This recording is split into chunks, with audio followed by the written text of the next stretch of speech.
Yeah. Shut up.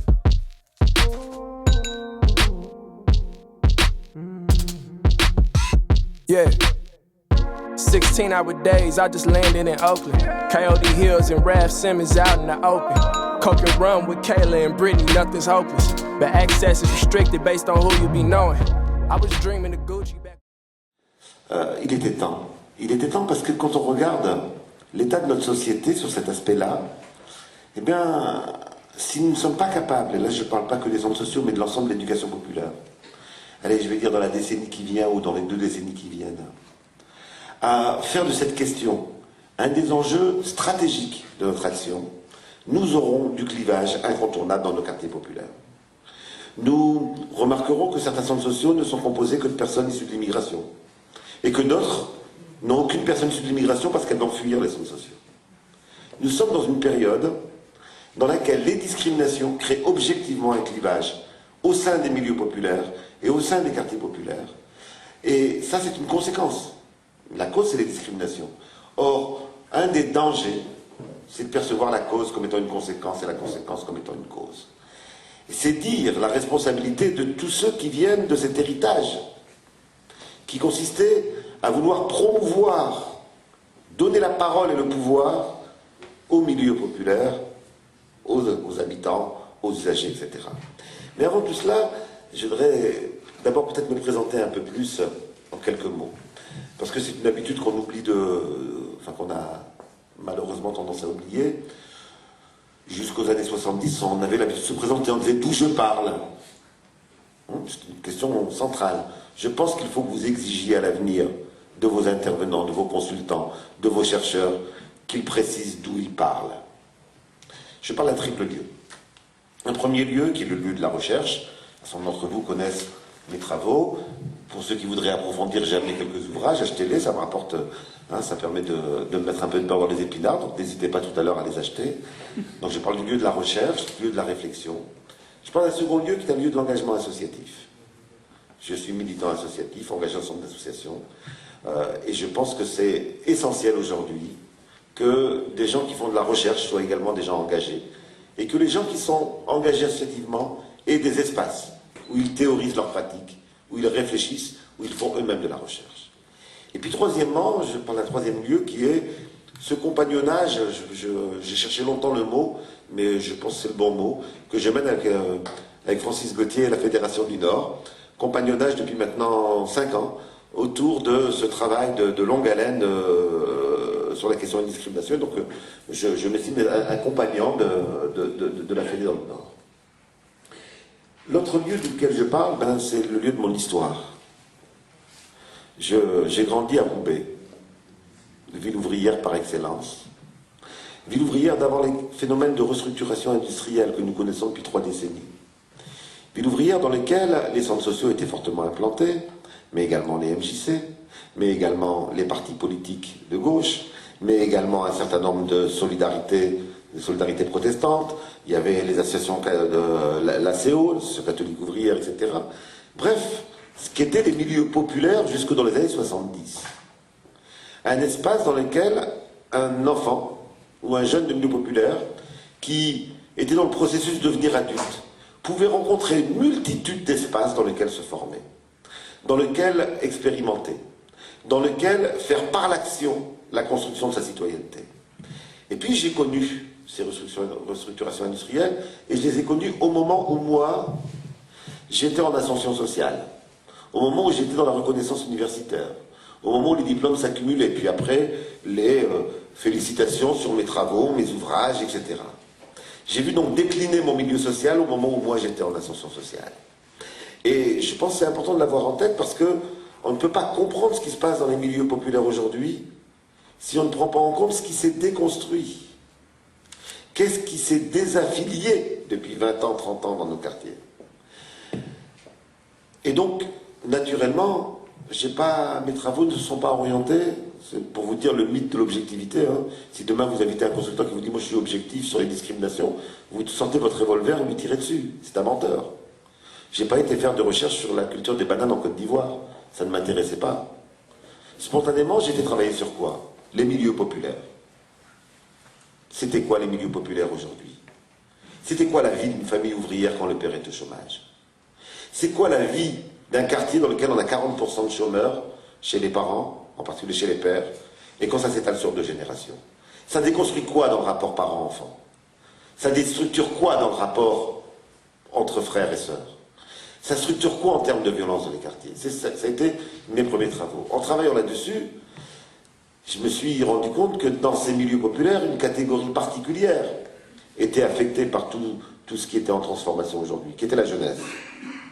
Le devenir adulte aujourd'hui est beaucoup plus ardu que votre propre devenir adulte, quelles que soient les difficultés que vous avez eues.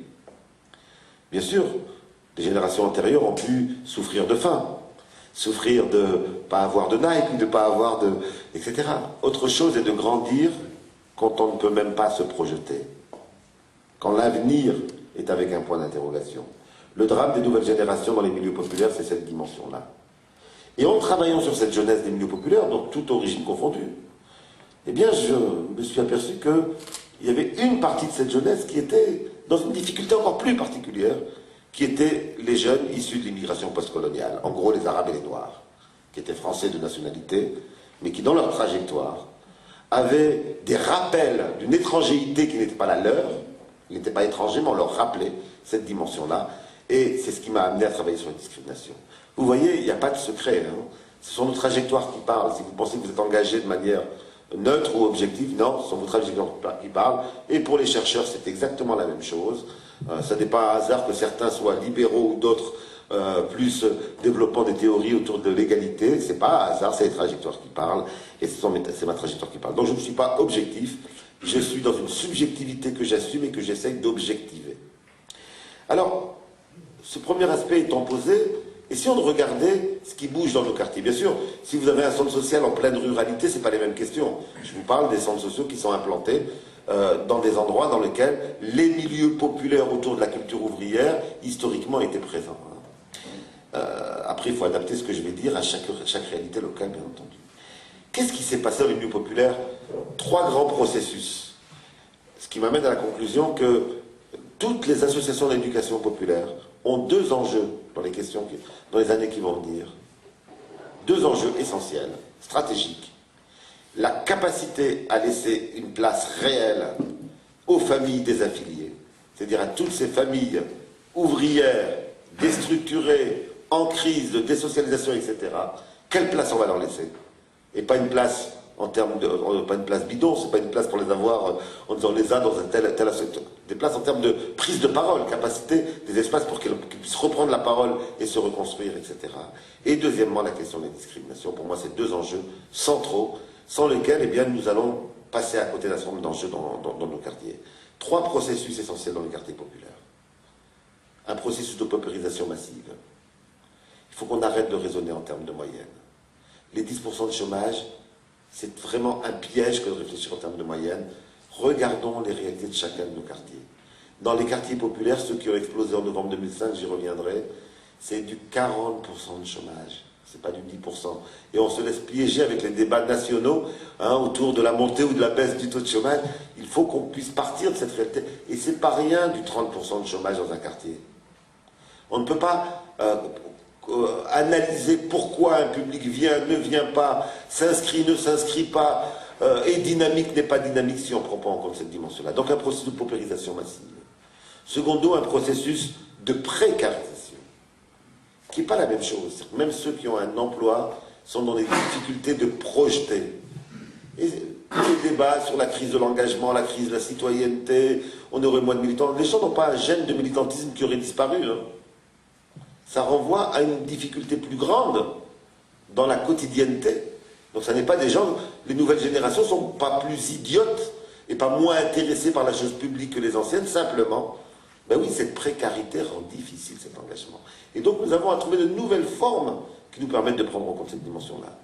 Et puis troisième dimension, bien l'ethnicisation des explications, diffusées médiatiquement, avec quelque chose qui est aujourd'hui, pour moi c'est un des grands pièges, il y a la dimension idéologique dans les centres sociaux, va devenir une dimension qui est pour moi essentielle.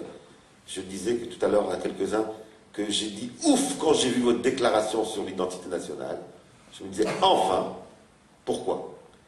Eh bien parce que depuis 30 ans, on habitue nos concitoyens à expliquer de manière culturelle les problèmes sociaux et économiques.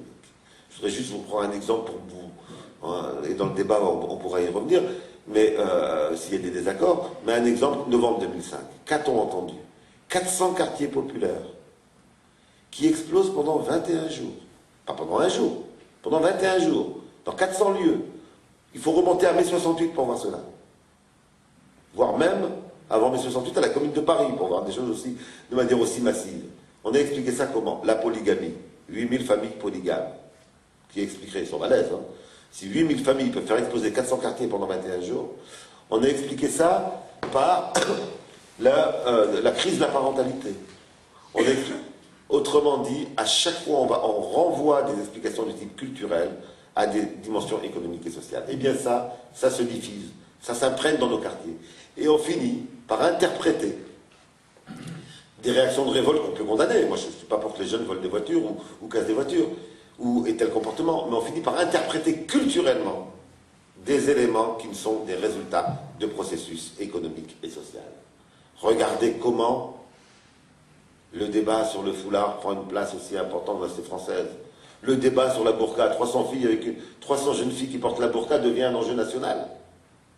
C'est bien qu'on est imprégné par ce que j'appelle le culturalisme, et que là, il y a un vrai danger de ne pas voir les réels problèmes qui existent dans nos quartiers. Alors, vous allez me dire, mais oui, mais ça c'est bien beau, mais c'est un débat général. Oui, c'est un débat général, mais qui a toujours existé, hein, qui existait il y a 20 ans, mais avec un effet particulier qui est que nous sommes aujourd'hui dans une période de crise économique. Or, la crise économique, qu'est-ce que c'est? Bien, c'est tout simplement une augmentation de la concurrence pour les biens rares. Logement, emploi, formation, etc.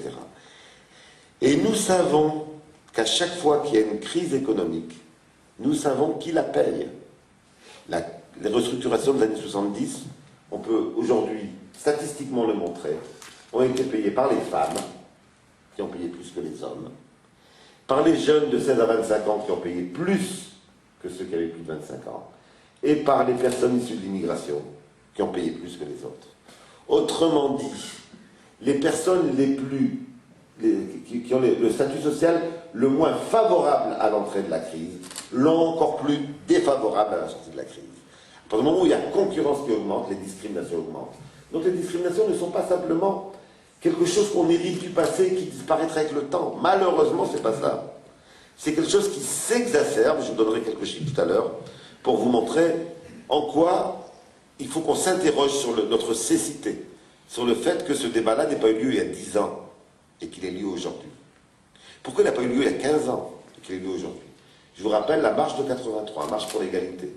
100 000 jeunes de France défilent et sur la banderole de tête, il est écrit « Arrêtons les discriminations racistes ». Ce sont des jeunes qui parlent 1983. On est en 2010.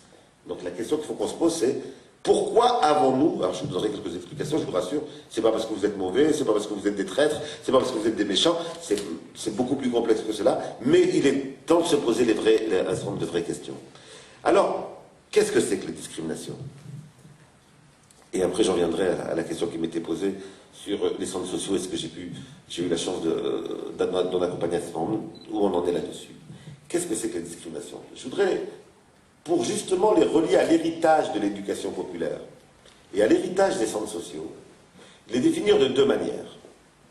Premièrement, une discrimination, c'est traiter inégalement des personnes en situation égale. Jocelyne et Jean-Pierre ont les mêmes diplômes, Jean-Pierre a plus de chances que Jocelyne. Ils sont en situation égale et je les traite de manière inégale. Mohamed a les mêmes diplômes que Jean-Pierre, mais Mohamed a moins de chance que Jean-Pierre. Ce sont deux personnes à situation égale que je traite de manière inégale. Ça, c'est le premier grand pan des discriminations. Vous aurez compris que si on prend l'histoire des centres sociaux et la sensibilité des centres sociaux à l'inégalité sociale, la volonté de donner la parole aux milieux populaires, aux personnes qui sont exclus habituellement de la décision, eh bien, devraient nous amener à mettre dans notre identité cette première approche de la discrimination. Seconde approche de la discrimination, qui la complète, qui n'est pas en contradiction avec la première, mais qui la complète, c'est traiter également des personnes en situation inégale. C'est lorsque je demande à quelqu'un qui a 2 jambes et à quelqu'un qui est unijambiste de faire une course et que je regarde le résultat en disant « Tiens, c'est toujours celui qui a 2 jambes qui gagne ». La lutte contre la discrimination, c'est l'articulation de ces 2 dimensions-là. Alors vous allez me dire « Mais ça c'est abstrait ». Non, c'est pas abstrait. Lorsque je décide que mes réunions du CA sont à 20h, CA du centre social, sont à 20h, sans mettre en place une garderie, eh bien j'ai fait la course entre quelqu'un qui a 2 jambes, l'homme, et les femmes qui n'ont qu'une jambe, parce qu'elles doivent s'occuper des enfants, en attendant que dans notre société, les hommes partagent les tâches ménagères. Quand je mets mes réunions à 20h, je ne dois pas m'étonner. Je ne dois pas m'étonner, si je n'ai pas mis en place une garderie, qu'effectivement, eh bien, j'aurais une tendance à avoir des CA plus masculins que féminins. Et donc, ça se niche dans toute une série d'endroits. Ce n'est pas seulement les autres qui sont questionnés par la discrimination. C'est aussi nous-mêmes que nous avons à interroger au travers de ces questions-là. Alors, je voudrais insister particulièrement sur les discriminations liées à l'origine. Non pas que les autres ne soient pas importantes, puisque je viens de donner des exemples sur les discriminations sexistes. Donc, il est bien entendu que nous avons à nous occuper de toutes les discriminations. Mais insister particulièrement sur les discriminations racistes. D'abord, pour souligner que il n'est pas étonnant que nous ayons pris du retard sur cette question. Pourquoi? Parce que c'est une question nouvelle. Nous n'avons pas à culpabiliser, il n'y a pas à dramatiser le retard. Par contre, il y a à le constater. C'est une question nouvelle. Jusqu'à présent, les immigrations antérieures, et les immigrations européennes, ont connu des discriminations. Parfois avec des résultats plus douloureux encore que ce qui existe aujourd'hui. J'ai l'habitude de souligner, pour indiquer que ce n'est pas l'ampleur de la violence qui compte, que les Italiens ont souffert plus que les Maghrébins aujourd'hui. Je vous rappelle, les Italiens ont vécu un massacre, un pogrom, la chasse à l'homme, à Aigues-Mortes. On a chassé l'Italien. Pour l'instant, le seul exemple qu'on a de cela, collectivement, hein, puisque c'était un vrai pogrom, le seul exemple qu'on a, c'est 17 octobre 61, mais c'était l'État, donc c'est pas un pogrom de la population. C'était l'État qui a donné l'ordre pour chasser les Algériens, donc c'est pas la même chose. Donc c'est pas l'ampleur de la violence qui compte, mais c'est pas la même chose pour les immigrations d'aujourd'hui. Tout simplement parce que pour les Italiens, les Polonais, les Portugais, etc., leurs enfants ont été immédiatement regardés comme Français et traités comme Français. Pour la première fois dans l'histoire de notre société, nous avons une immigration pour laquelle le stigmate xénophobe tend à se transmettre de manière transgénérationnelle. Et ça, c'est une épreuve nouvelle. On ne pouvait pas être préparé à ça puisque ça n'avait jamais arrivé. C'est aujourd'hui que nous constatons que, ben oui, notre modèle d'égalité, etc., ben ça ne marche pas. Quand on s'appelle Mohamed, on a beau être le petit-fils, être français depuis 3 générations, on nous regarde encore comme étrangers. Et donc cette question-là est nouvelle. Et il a fallu du temps pour s'en rendre compte. Parce que notre réflexe, c'était quoi? Comparé aux immigrations du passé. Et donc on disait, bah oui, ils vont s'intégrer. Bah oui, avec le temps, ça va passer. Bien sûr qu'il y a des racistes, mais les Italiens aussi ont vécu du racisme. Et avec le temps, ça va passer. Or, aujourd'hui, nous sommes à la 3e, 4e génération. Et je vous donnerai des chiffres pour vous indiquer l'ampleur du phénomène, après que je vous garde en surprise. Et donc, on a cette réalité nouvelle qui explique pourquoi on n'a pas pu voir les choses. Alors, pour nos centres sociaux, qu'est-ce que ça veut dire? Premièrement, d'abord, prenons la mesure par rapport à notre public. 30% des milieux populaires sont issus de l'immigration postcoloniale. 30% des milieux populaires. Autrement dit, alors bien sûr, ça varie d'un endroit à l'autre, mais si vous êtes de la région parisienne, par exemple, c'est encore plus fort qu'ailleurs. Si vous êtes dans le Nord, c'est encore plus fort qu'ailleurs. Si vous êtes en Rhône-Alpes, c'est encore plus fort qu'ailleurs. Donc en fonction des régions, ça aura des proportions différentes. Mais en moyenne nationale, non pas 30% de la population française, hein. C'est 30% des milieux populaires, puisque quasiment 100% de l'immigration, c'est des milieux populaires. On a peu de gens qui émigrent dans la très haute bourgeoisie, etc. Et donc dans nos quartiers, c'est pas une part négligeable. C'est près d'un tiers de notre population de quartier. Et il faut s'interroger sur quelle place ils ont dans nos structures, si c'est 30%. Et on verra tout à l'heure, quand je vous dirai ce que j'ai pu voir dans les centres sociaux, qu'on a vraiment du travail et du chemin à parcourir là-dessus. Sur l'ampleur des discriminations, je vous ai promis des chiffres. Je ne vais pas vous donner des chiffres de Saïd Bouamama. On pourrait dire qu'il est trop engagé. Je ne vais pas vous donner des chiffres d'un militant de gauche. On dirait qu'il est trop engagé. Allez, je vais vous donner, vous pouvez dès ce soir aller sur Internet et le vérifier, les chiffres du Bureau international du travail. Voilà, BIT. On ne peut pas dire que ce soit des gens très engagés, ils font leur travail. Et donc ils ont fait une étude sur la France. 4 employeurs sur 5, c'est pas 1 sur 100. 4 employeurs sur 5 préfèrent le candidat du groupe majoritaire au candidat du groupe minoritaire, toutes conditions égales par ailleurs. C'est-à-dire que même diplôme, même expérience, même CV, etc. Autrement dit, quand dans les quartiers populaires, les jeunes tapent à la porte du centre social en disant « Ouais, c'est scandaleux, il y a du racisme, je suis discriminé », et que nous, allez, pas vous parce que vous êtes les meilleurs de France, hein, les autres que j'ai vus, hein, on leur répond « Ouais, t'exagères un peu quand même, ouais, pas de parano, et y compris en croyant bien faire, c'est pour ne pas les décourager. Hein, moi j'ai interviewé des gens qui me disaient « Bah oui, je vais pas leur dire qu'ils ont raison, ça va les décourager encore plus. » Donc pour ne pas les décourager, je leur dis « Non, t'exagères, etc. » Non, ces jeunes ont raison. Il y a une vraie réalité discriminatoire, et structurelle, systémique, massive. Et donc il faut qu'on se pose la question des effets sur une partie des habitants de nos quartiers que de vivre cette discrimination.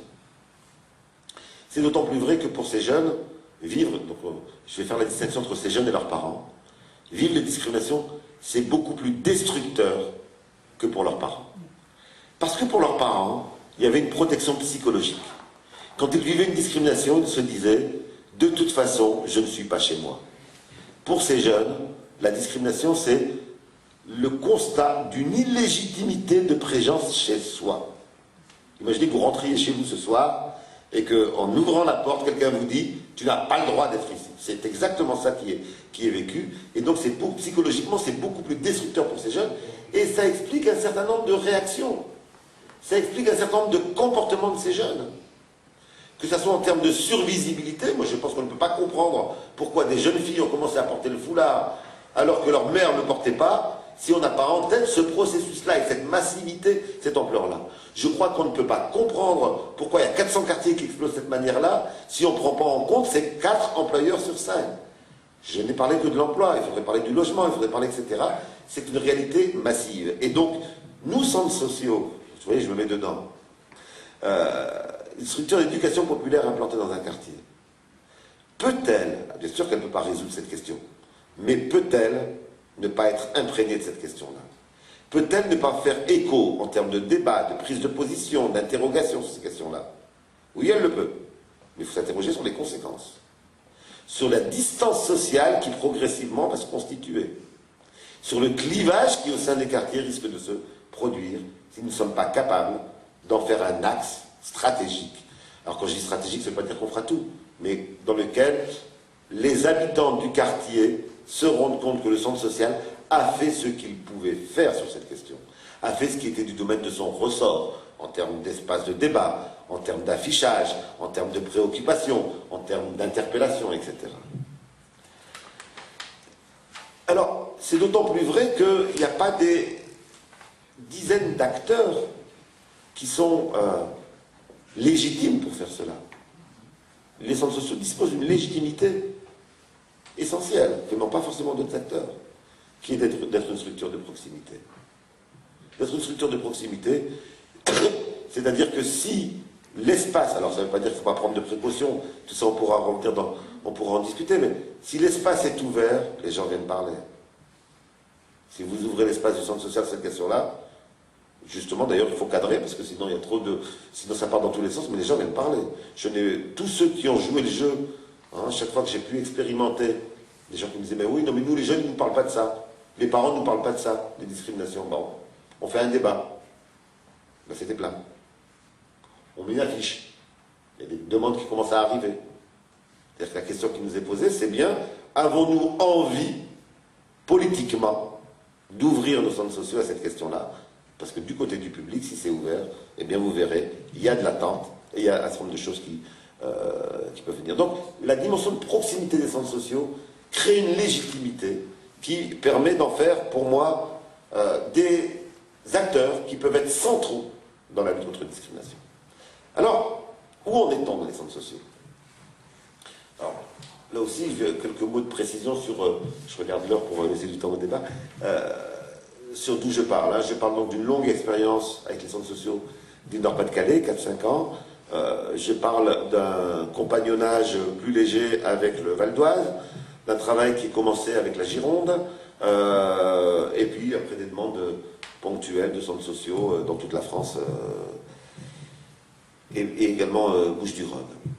Alors, quels sont les faits les plus fréquents? D'abord, le fait que la question de la lutte contre la discrimination n'est pas posée dans les centres sociaux. Et elle n'est pas posée parce qu'elle est confondue avec d'autres questions.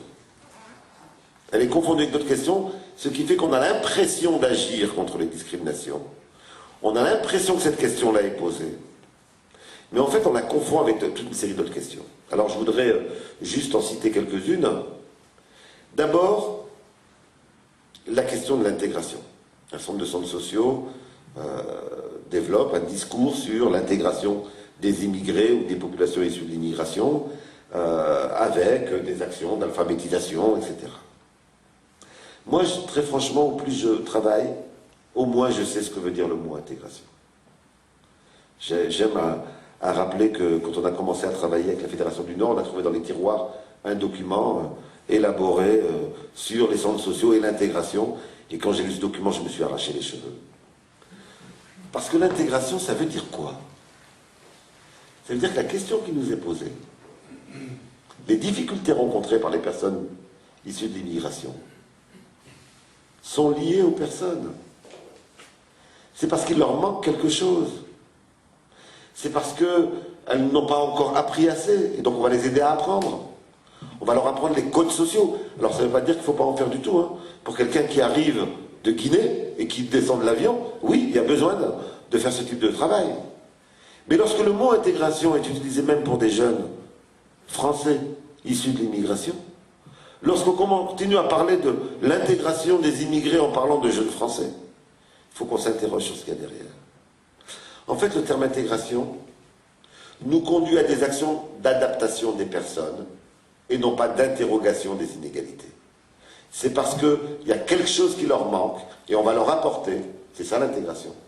Et donc, c'est ça qui est le problème et non pas interroger ce qui peut produire des inégalités.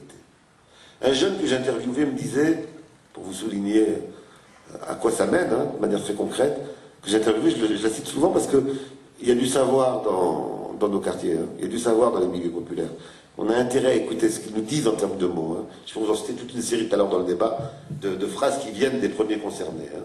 Un jeune me disait, je suis docteur en CV. Docteur en CV, qu'est-ce que ça veut dire? Ça faisait son 7e stage de CV.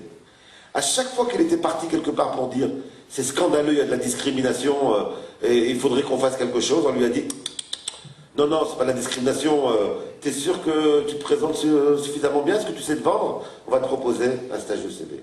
Donc, il a fait un CV avec la NPE, avec la mission locale, avec le centre social, et il décrivait voilà, les 7 endroits dans lesquels on lui avait demandé de faire un CV. On estimait qu'il n'était pas intégré, qu'il n'avait pas la bonne méthode, plutôt que de regarder notre société qui discrimine.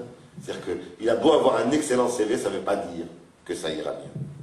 Donc, cette pensée en intégration est encore très prégnante dans les centres sociaux, et je pense qu'on a intérêt à travailler sur comment on la dépasse, ou comment on la limite à ceux qui arrivent. Oui, si vous avez des personnes qui ne savent pas encore parler français et qui ont besoin de oui, bien sûr, mais lorsqu'on pense encore, lorsqu'on entend dans les débats, il faut les aider à s'intégrer, on va mettre en place une politique d'intégration, on va mettre en place des actions d'intégration, mais c'est vécu comme une insulte par les premiers concernés.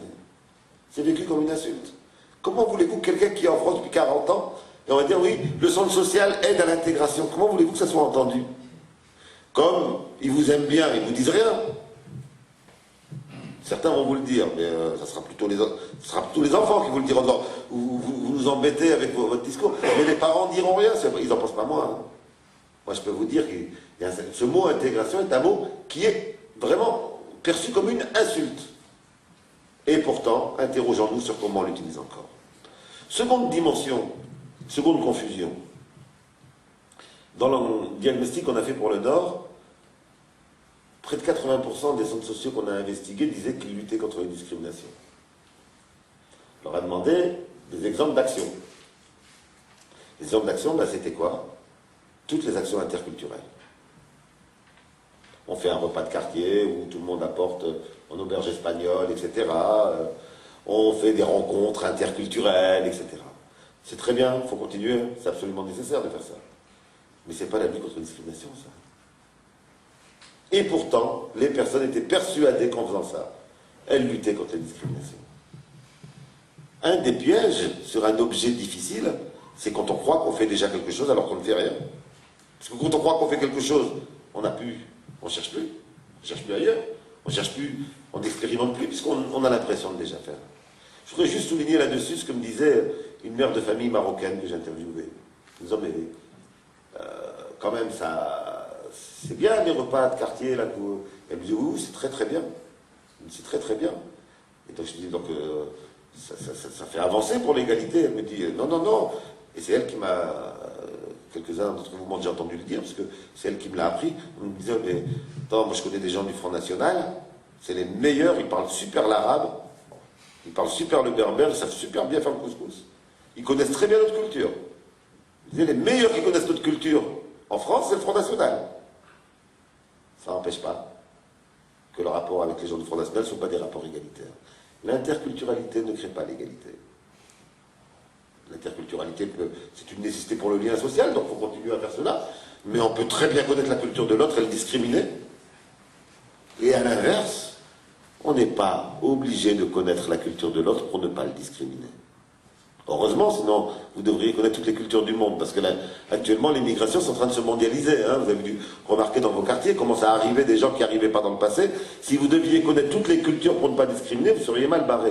Alors ça ne veut pas dire qu'il faut arrêter toutes ces actions interculturelles, mais ça n'est pas de la lutte contre la discrimination. Et confondre les deux, c'est s'illusionner sur le fait qu'on fait déjà quelque chose, alors qu'on ne le fait pas encore. Troisième dimension confusion que je voulais souligner, bien la lutte contre le racisme. La confusion entre lutte contre la discrimination et lutte contre le racisme.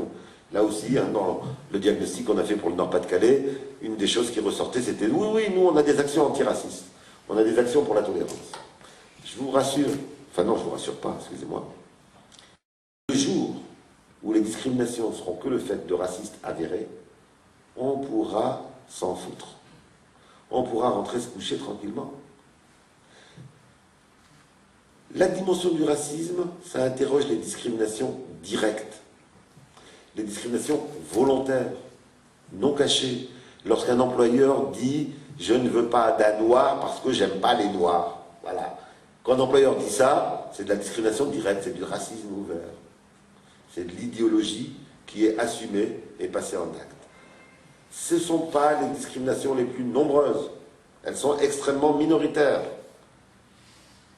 Et ce ne sont pas les discriminations les plus destructrices. Les discriminations les plus nombreuses et les plus destructrices sont toutes les discriminations indirectes et systémiques. Indirectes, c'est-à-dire celles qui sont dans une organisation. Il n'y a pas un méchant. C'est un critère. Un critère dans un entretien d'embauche. C'est un horaire.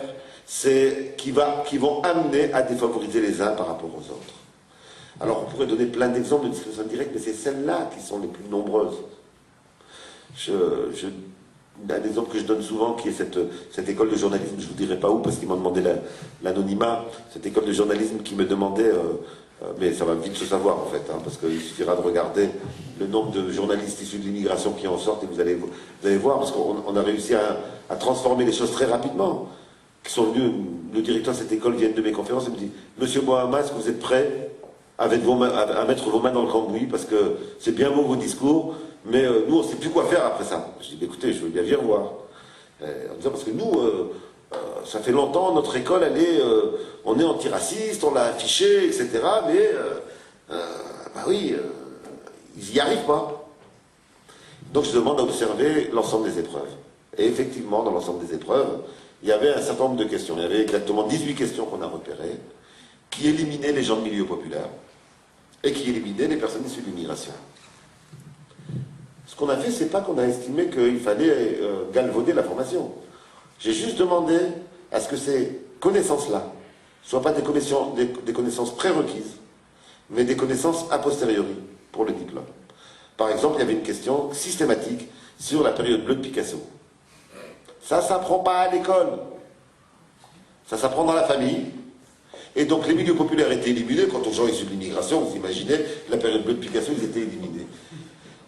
J'étais d'accord avec le directeur de l'école qu'effectivement, un journaliste avait intérêt à avoir un certain nombre de savoirs en matière d'art. Et donc ça a été dans le programme, on a introduit une dimension autour de la culture artistique et à la sortie était évaluée la connaissance de la période bleue de Picasso ou non, mais plus à l'entrée. Et bien voilà, ça c'est l'exemple d'une discrimination indirecte. Cette école ne voulait pas mettre de côté les Noirs et les Arabes, mais il y avait un critère dans son fonctionnement qui aboutissait à mettre de côté toujours les mêmes. Dans nos centres sociaux, nous avons des critères comme ça qu'il faut débusquer. Sur une ville, il y a des critères comme ça qu'il faut débusquer.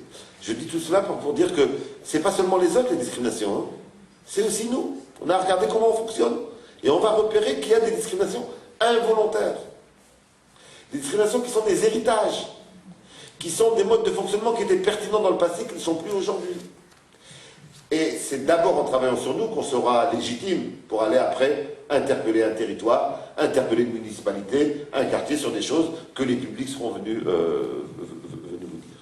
Voilà, j'en arrête là sur les confusions. Ce que je voulais juste vous montrer, s'il y a des questions, je peux vous en donner beaucoup plus, mais juste vous montrer qu'on peut comprendre pourquoi on a fait peu de choses sur la discrimination. C'est parce qu'on confondait cette question avec beaucoup d'autres. Comme d'ailleurs, vous n'êtes pas les seuls. L'ensemble de la classe politique les a confondus avec beaucoup d'autres choses. Comme d'ailleurs l'ensemble de la société les a confondus avec beaucoup d'autres choses.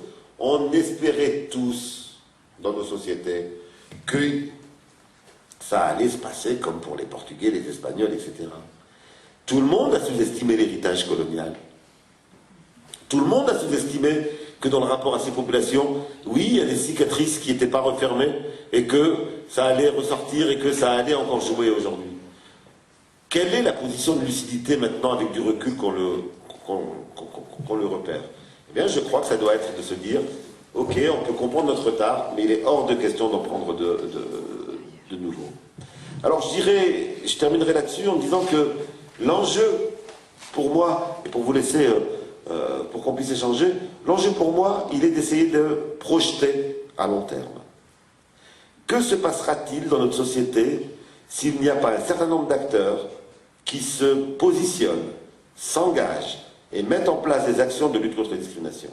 Vous allez avoir objectivement, la conséquence elle est assez simple à repérer, un clivage dans les milieux populaires qui va se dessiner, une distance sociale entre l'expérience des membres des milieux populaires issus de l'immigration et ceux qui ne seront pas issus de l'immigration. Et donc un clivage dans les existences. Et donc on risque d'avoir un vrai facteur de division profond dans les milieux populaires et dans nos centres sociaux, soit des centres sociaux qui regroupent un des deux aspects du clivage, avec une tendance où un public fait fuir l'autre. La seule manière d'éviter cela, c'est qu'effectivement la question de discrimination devienne non pas un projet secondaire au sein du centre social, mais un des axes stratégiques d'action des centres sociaux. Et après tout, quand on prend du recul, et j'en termine là-dessus, qu'est-ce que c'est que la lutte contre la discrimination, si ce n'est que la réactualisation avec les données d'aujourd'hui du vieux combat pour l'égalité qui était celui de l'éducation populaire. Merci.